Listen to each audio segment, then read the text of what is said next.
Hi, everyone. Allie Wyatt here, co founder and CEO of Female Founder Collective.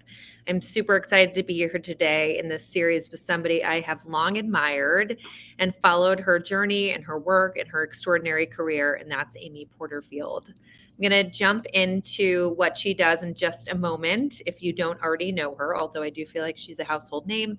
But first, wanted to quickly give you all a couple reminders. One, we have just a few tickets left for our event next week in Los Angeles, California. It's our annual tentpole Female Founders Day.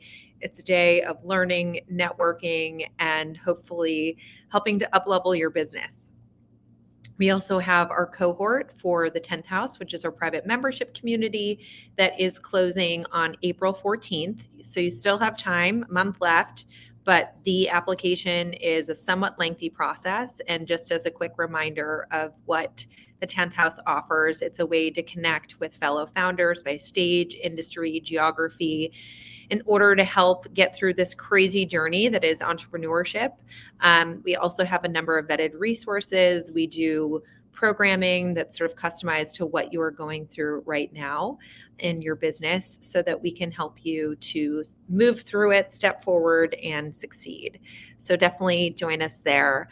We will share through links, but I'm going to dive into Amy because I have lots of questions for her. I can't wait to personally learn a lot about the different decisions that she's made and the things that she's done over her career.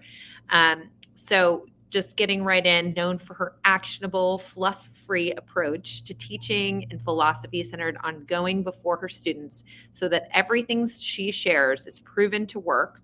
Amy stands apart from other educators in the online marketing space.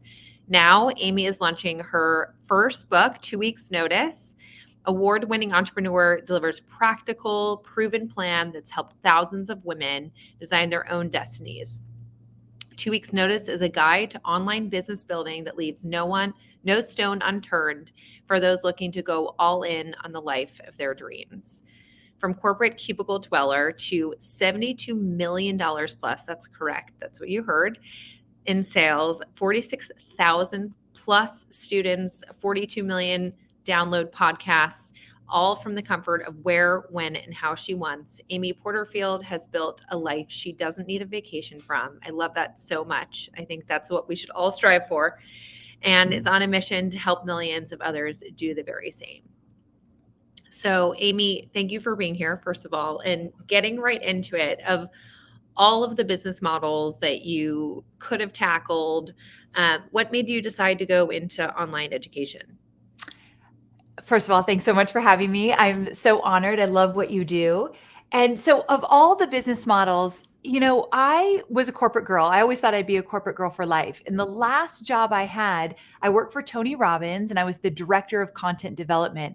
And that's where I really fell in love with creating content and watching people like Tony deliver the content and change lives. And I'm pretty sure that's where I got the bug of saying, like, wait, maybe I could create this content. Maybe I could deliver it.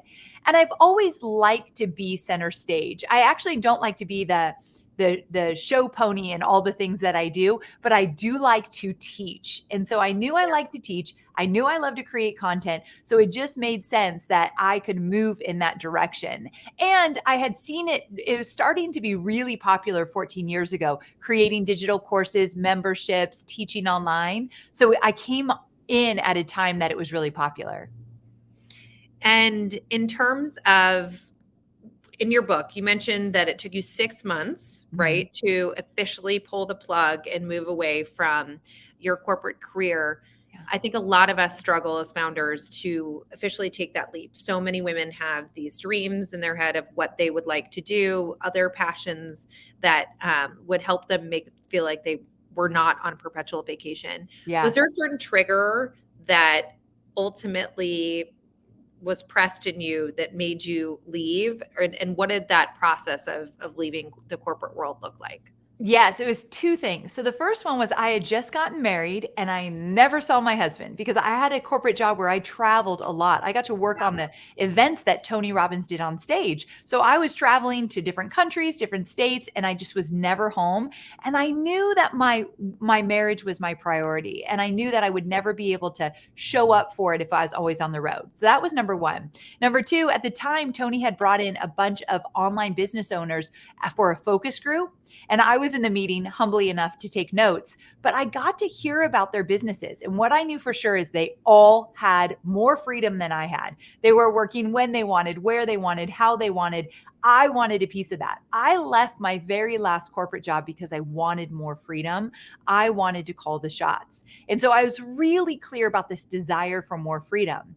So what I did is when that meeting happened, it actually was a year from that meeting that I left, but it took me a good 6 months to even get the courage to say, I want to be my own boss or I want to do my own thing. And when I finally expressed that to my husband and to a friend of mine, I thought I better get a plan or I'm never leaving. So anyone listening now that you are still in a 9 to 5 job and maybe you're doing the business you're creating on the side as a side hustle and you eventually want to leave, you've got to get a runway together. And when I talk about runway, here's what I'm talking about. And I outline this more specifically in my book, 2 Weeks Notice. But number one, you've got to get clear on your why. Why do you want it? It has to mean something to you. So when you get afraid, when it becomes closer, when you're like, maybe I'm not going to do this, that why really pushes you forward. So I got clear on why I wanted to be my own boss and what it could mean for me and my family. So I felt that in my gut. The second thing is that I had to choose an exit date. If you do not choose an exit date, it's never going to happen. So at that point, I said, okay, in 6 months, I'm going to leave. I put the date on a Post-it note, stuck it on a wall, and looked at it every single day. And I asked myself, what do I need to do today to move me closer to that date? Do I need to ask for help, make a phone call, listen to a podcast, buy a book, whatever it might be, educate myself? What do I need to do today to move me closer to that date? And I would do a bunch of things in that 6 months that helped me actually find the courage to leave. And then also, I started a side hustle. I started to do social media for small businesses. I do nothing like that today, but you need a starter idea. You need something to get you out the door. It doesn't need to be your end all be all, but action creates clarity. So I started a side hustle, took a few clients, nights, weekends, mornings in order to bring in a little extra money, but get the courage to keep moving forward. And then finally, I had to look at my finances. You got to get honest. You can't close your eyes and ears and be like, no, no, no, no, I'm not going to look, because you need to figure out how much do I actually need to make on a month by month basis when I go out on my own. The great news is you can be sacrifice here, because you're not going to buy a new house, new car, wood floors in that first year of entrepreneurship. You're going to cut back for sure. So actually, how much do you need to make? And then we can start re-engineering that. So it's interesting. You didn't actually know what exactly you were going to do when you left. You just knew your why. Is that accurate? I thought that I wanted to do social media for small businesses. I thought I could do this. It might morph into something else. In the back of my mind, I always knew I wanted to create digital courses and teach through digital courses, but I had no idea how to do that. So in the back of my mind, I did have an idea of maybe I'll teach through courses, but in the meantime, I better just get started. So I didn't think it was going to be my end all be all, but I had some plan of this is how I'm going to make money for the next year. And say that your finances were in the place that you had told yourself they needed to be at that 6 month mark. Like, would you have still moved forward with that plan regardless, or would you have Great question. waited? Okay, so some of my students, when I tell them to choose an exit date, they'll say, I don't want to choose an exit date, Amy. I need to choose a dollar amount. Like one of my students said, I want 6 months of savings in my account so that I've got 6 months that I don't have to make money in case this doesn't work in the very beginning.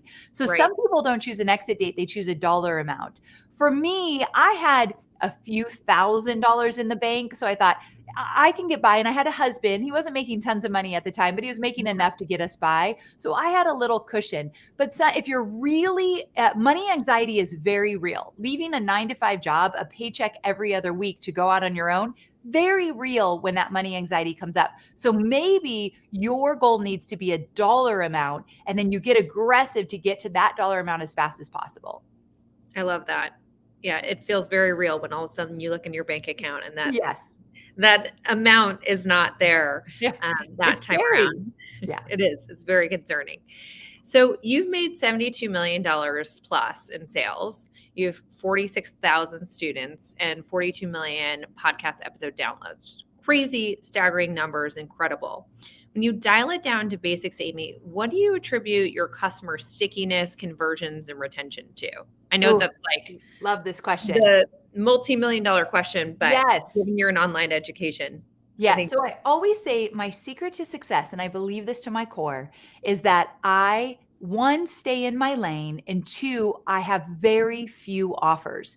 Where, mm, because I've worked with so many students over the years, the mistake I see people make is they try to do too many things. They think their passions need to be paid. They think they need to turn their hobbies into mhm. ways to make money. So all of a sudden, instead of doing one thing, they're doing like five different things. I can't even tell you how many times I get the question, well, Amy, how do I grow an email list if I have three different businesses? And I say, let's not have three different businesses, at least not in the beginning. Let's get really good at one thing, dial that in till it can run on its own. And then if you want to add something, great. So when I say I stayed in my lane, that meant that when I finally figured out what I wanted to do, which was teach people how to create digital courses so they could scale their businesses, when I started to get really good at that, I stayed there. And instead Yeah. of getting bored and moved on to the next thing, I thought, no, I'm not going to get bored. I'm going to add to this. I'm going to make it better. I'm going to challenge myself. So I'm always striving to do better, but I don't jump to the next thing. So today, we've actually hit $80 million in our business as of December last year. And the way I've done that is with 2 digital courses and a membership and some affiliate marketing. I have one bread and butter course that I launch every single year in September. And then I have one other Does it course on change each evergreen. time? What's that? Does it change each It time? does not. It's been very much the same since about 2019. I update it to make sure it's current, but the bulk of the course, my framework has been the same since day one. And I keep it that way because it's getting people results. So that's what you need to pay attention to. What's working, even just a little for you? Can you double down on that instead of adding something new? When I work for Tony Robbins, the lesson I learned is that entrepreneurs who constantly are starting from scratch, constantly starting over, constantly starting new, they're slow. They can't get any Yeah. traction. But if I create something and do okay, what if I do it better the next time? I've gotten better at webinars, email marketing, delivering my content, how I teach. All of that, I've gotten better year after year. So every time I sell more and more of my courses. So to kind of sum up, I do less, but I make more. I say no to a lot of things. I don't have a lot of products I offer. I don't have a lot of programs I offer, but I stay in my lane and do the things I do really well and compete against myself. I always want to do better each time I do it. So I'm very competitive, but I don't add a bunch of things. And I really do believe that's why I have a multi-million dollar business. I love that. It's really hard to do that. It Yeah. seems Discipline. Yeah. yeah, it takes so much discipline and just constant refocusing on what are the priorities, what am I doing well at? Yeah. Like, am I getting distracted? As you mentioned. And we have a lot of service-based members who bump up against this, right? Is like, Mm. do I offer, I can do all of these things. Like I'm Yes. good at all of these things. Do I offer all of these things? Or do I offer one service and niche down and sort of start with that and then see if it expands? Would you have any advice for people that Yeah. are sort of up against that hurdle? Yeah. So for Service my providers? service-based students, I love what you said, the second thing. I would like to see you put 2 to 3 offers together. This is how you get to work with me. And you put together the offers, you package them up. Of course, you give them a price, but make it really clear what they get. And when people come to you, then it's very clear. Oh, she offers 3 different opportunities. And of course, if you need to customize them a little bit here or there, you do what you want to do, but you're not everything to everybody. That's how you get lost in the sea of online noise and how you burn out. How you create a business that you don't need to take a vacation from is you don't offer a lot of things. You're known for a few things. You put together a few packages, and this is what you get from me. I always respect going to a female entrepreneur and saying, okay, how can I work with you? And she's like, boom, boom, boom. What do you want? And I'm like, damn, that I like that. I like that kind of strength of I know what I'm good at. I know what you need. Here you go. And I think standing in that kind of confidence of I'm the expert, I'll tell you what packages you need. I love it. So less is Yeah. more. If anyone walks away with anything from this interview, less is more. That it's so true. It's so helpful. And again, something that we always have to sort of remind ourselves of.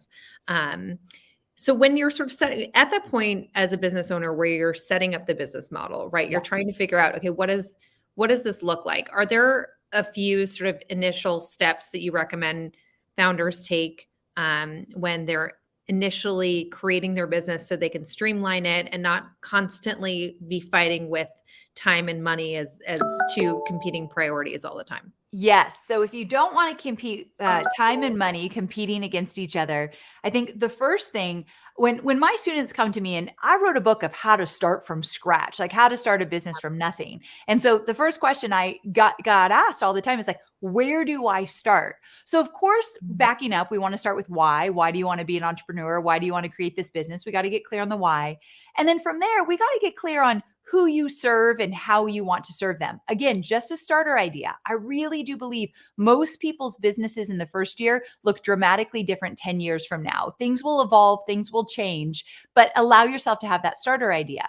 So once you get out there with that starter idea, content creation. That is where you start. That literally is a backbone of a business. And when I talk about content creation, I'm talking about two things: growing your email list by putting value out there in exchange for a name and email, and creating weekly content in the form of a blog, podcast, or video show. So basically, anybody starting a business online, I believe that you need original content. You need your voice out there, your ideas, your insight. No That's matter how you what become type a of business. go-to source. What's that? And it doesn't matter what type of business you are. I really do not believe it matters. It doesn't matter. You know that makeup brand Glossier? Am I saying Yeah. that right? Yeah. Yeah. Okay, so she started with a blog and an email list before she ever sold anything. For at least 6 months, I think it was, she actually just grew her email list with freebies and insights about makeup techniques and different wellness things and different ways to apply makeup. She started that as a blog and got people on her email list before she ever sold anything. And she's such a great example of, I think it's like $1 billion business now. And she didn't start out with just selling her goods online. And so Yeah. whether you have a physical product, a service-based business, or an info product, putting out a weekly original content in whatever way feels right to you, and finding a way for people to get on your email list, it's everything. It's the foundation of your business. I love that, but it is hard as a founder to figure out, okay, what do I talk about? What would you Yeah. recommend as the way to sort of hone in on, okay, what are the things that I can offer of value without asking for any transaction in return initially? Okay, so I teach this concept called the invisible bridge. And when you start to think about what you eventually will sell, let's say you don't know what you're going to sell yet, or maybe you're very clear, I'm going to sell XYZ. So if you know what you're selling, or if you have an idea of maybe what it might be, the next question you ask is, how do I walk them over the invisible bridge? Where they are now and where they need to be is not the same. So where they are now, here's the question. It's a golden question. What do they need to know, understand, believe, or be aware of before they're ever ready to buy? I'm going to repeat it one more time.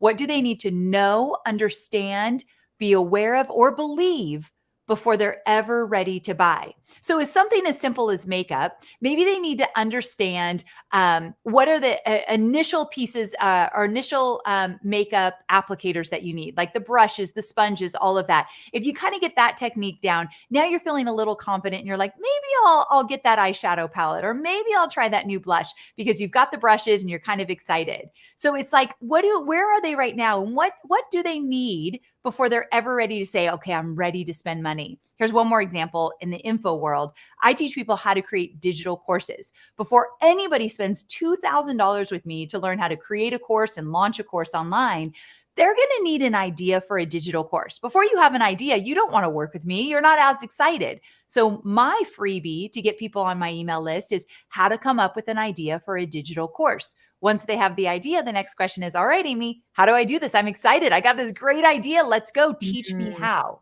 So you need people to walk over the invisible bridge. And as they're walking over, that's all your free content. What do they need to know, be aware of, believe, or understand before they're ever ready to spend money with you? That's your free content that you're creating.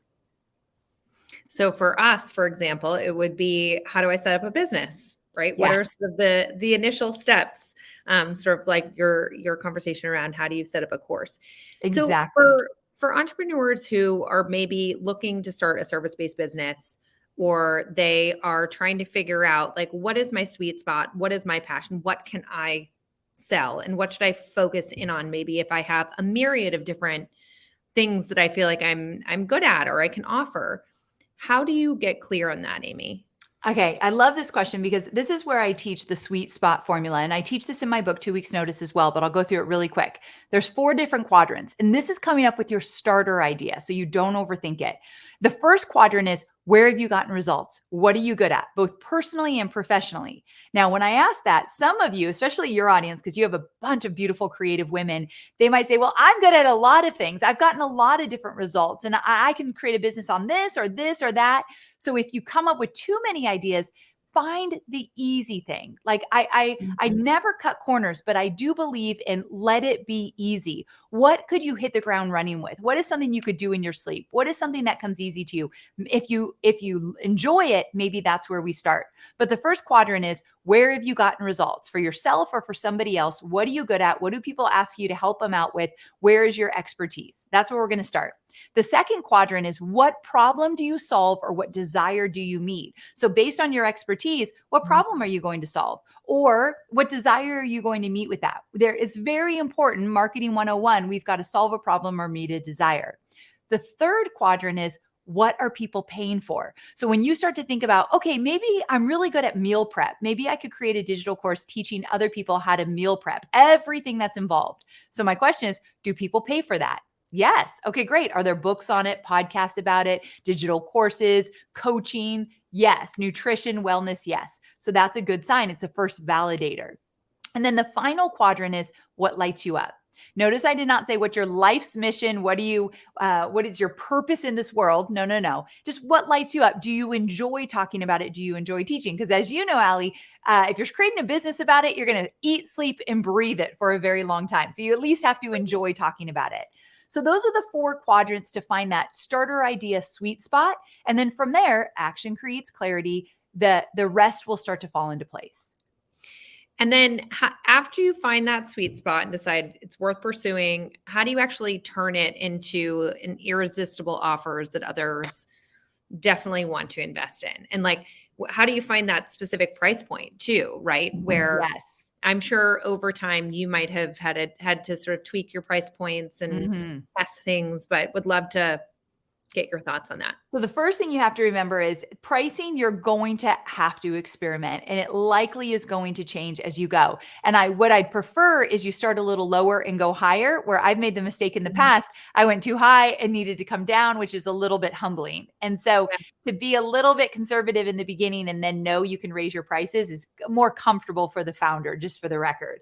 So what you do is, once you come up with this idea and you start to create your content. So the content's important because it starts to answer or fill in some holes. What do people really want? What are they resonating with the most? Which one of my Instagram reels got the most attention? What are the questions I'm getting in DMs? So social media is a really valuable validator in terms of getting ideas for your business and making sure you're on the right track.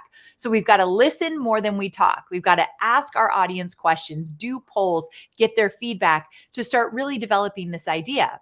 And then you're creating content to see how they respond. Let's say you have a podcast. Which podcast this week or this month got the most downloads? Let's dig in a little bit deeper there. There might be something there. So we're using our content to kind of help steer us. And then from there, you're putting together your offer. So I like an offer of coaching, consulting, or a service-based business in the beginning. I don't necessarily think you have to jump into digital courses or memberships or masterminds. I think the easiest businesses to start: coaching, consulting, or service-based business. And then from there, you can see where that's going to take you. But putting together, like I said earlier, packages. That's what I love for my first time students creating businesses. I've got these 3 packages. This is what they're priced at. And then again, you can play around with the pricing over time. And I do find, even as a customer, right? I am the one who's purchasing a lot of these things on behalf of my own business, hiring Yep. the agencies, hiring the consultants. And when you have somebody that does come to you with, I can do this, I can do this, I can do this, I can do this, you get so overwhelmed that you end up backpedaling and never working with them because it puts all the work Exactly.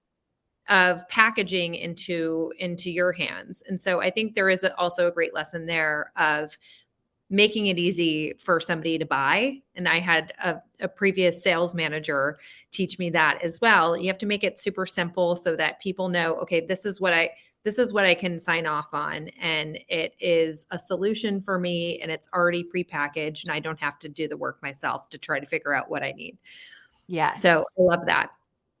And then in terms of creative entrepreneurs, it can be super hard to turn an idea into an income generating business, right? So for these founders, how do you suggest they organize their thoughts into a unique business framework? I love this. Okay. So when you're starting to think about what you want to create, I do think one question, and I talk about this in the book as well, is what kind of business model do you want? And there's so many options, right? So we've talked about coaching, consulting, service-based business, but you could also have a digital course, you could have a membership, you can have a mastermind, you could do a retreat kind of event type business. So there's so many different options. So when you start to think about, and I think the best question is, what kind of solution am I going to offer or desire am I going to meet? Once you think about that, don't think about the delivery, the packaging of it just yet. Get really clear on who you want to serve and how you want to serve them. And then the next question could be, how might this be packaged? How might my audience find it valuable? Because the word might is important here. We are taking Yeah. educated guesses. You have to allow yourself to make an educated guess, to do the homework, get into organizations like yours where you're around other founders and you can use each other's ideas and insight and support. But at the end of the day, we are guessing a lot of the time. Even you and I, we've been in this for a while. There's Yep. sometimes that we're just guessing. I hope this works. We're going to give it a shot. So allow yourself some of that experimentation, but starting with the idea, meeting the desire or the challenge, and then asking yourself, how might I package it? And packaging it then leads to a business model. My business model is I teach through digital courses. I have a really great friend. She teaches through a membership. And both of those businesses thrive, but also ask yourself, how might I want to deliver the content? Do I want to work one-on-one or do I want to do one-to-many? Do I want to create weekly content or monthly content in a membership? Or do I want to create a digital course and it's one and done and launch it over and over again? So many options. That's the most beautiful thing about doing business online. Yeah. It's true. And it's hard to again pick, but I love that way of sort of creating filters to help understand what's going to be best for you. Yes. But before we wrap, what I would also like to know, Amy, is what are the things you wish you knew before you launched a business? And what do you think entrepreneurs should know sort of about themselves before they decide to take on this journey?